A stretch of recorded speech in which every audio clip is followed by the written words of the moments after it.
ગુજરાત વિધાનસભામાં આજે પ્રશ્નોત્તરી કાર્યકાળમાં સામાજિક ન્યાય અને સહકારિતા પર પ્રશ્નોત્તરી રજૂ થઈ, જેમાં સરસ્વતી સાધના યોજના અંતર્ગત પ્રશ્નો રજૂ કર્યા હતા।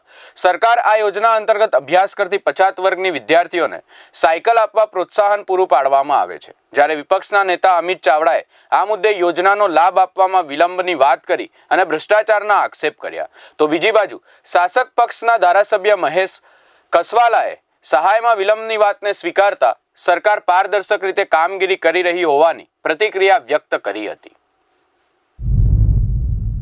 પણ આ સરકાર એ દીકરીઓની ચિંતા નથી કરતી, એમની માનીતી એજન્સીઓ કેવી રીતે કોન્ટ્રાક્ટ મેળવે એની ચિંતા કરે છે। અને ચિંતા કરવામાં આખી સાયકલ ખરીદીની પ્રક્રિયામાં ખૂબ મોટો વિલંબ થયો। વર્ષ 2023-24 ના વર્ષની સાયકલ આપવાની થાય તો જૂન 2023માં સાયકલ આપવી પડે, એના બદલે પોતાની માનીતી કંપનીઓને ટેન્ડર મળે એટલા માટે જે શરતો નક્કી કરવાની હતી એ શરતો નક્કી કરવામાં વિલંબ થયો।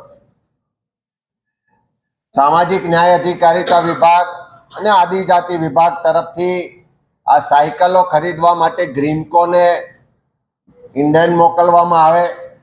લગભગ 3.5 લાખ જેટલી સાયકલો ખરીદવાની થાય અને એના માટે જે એજન્સી નક્કી કરવાની હતી એની પ્રોડક્શન કેપેસિટી અચાનક 6 લાખ હોવી જોઈએ એવી શરત નક્કી કરવામાં આવી। અનેક લોકો દ્વારા વાંધો લેવામાં આવ્યો કે આ 6 લાખની કેપેસિટી કરવાથી કોમ્પિટિશન ઘટશે, સરકારને ઓછા ભાવે સારી સાયકલ નહીં મળી શકે, પણ એમને તો માનીતી કંપનીઓને લાભ આપવો હતો એટલે બધાનો વાંધો વિરોધ ગ્રાહ્ય રાખ્યા સિવાય ટેન્ડર કરવામાં આવે છે। છેલ્લા 5 વર્ષની અંદર 7,93,122 સાયકલો રાજ્યની દીકરીઓને આપવામાં આવી છે, પારદર્શક રીતે આપવામાં આવી છે। શૈક્ષણિક રીતે પછાત, સામાજિક અને શૈક્ષણિક રીતે પછાત વર્ગોની 5,86,249 દીકરીઓને, આર્થિક રીતે પછાત 1,14,705 દીકરીઓને અને અનુસૂચિત જાતિની 92,158 દીકરીઓને આ સાયકલનો લાભ મળ્યો છે।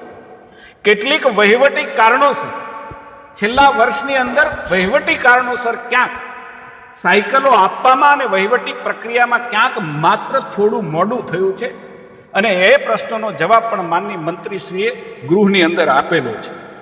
સાયકલો માટે અમે ગર્વ લઈ શકીએ, રાજ્યનો જનજન ગર્વ લઈ શકે કે આ ગુજરાતની અંદર જે બાળકીઓ નિશાળે જઈ શકતી નહોતી, 2-3 કિલોમીટરની અંતરિયાળ સ્કૂલોની અંદર જઈ નહોતી શકતી, આજે રાજ્યની દીકરી એ સરકારની સાયકલની સહાયતાને કારણે આજે ભણવા જઈ શકે છે। હું એમ માનું છું કે માત્ર ગુજરાત નહીં, દેશની અંદર દાખલો બેસી એવી ઉપલબ્ધિ છે।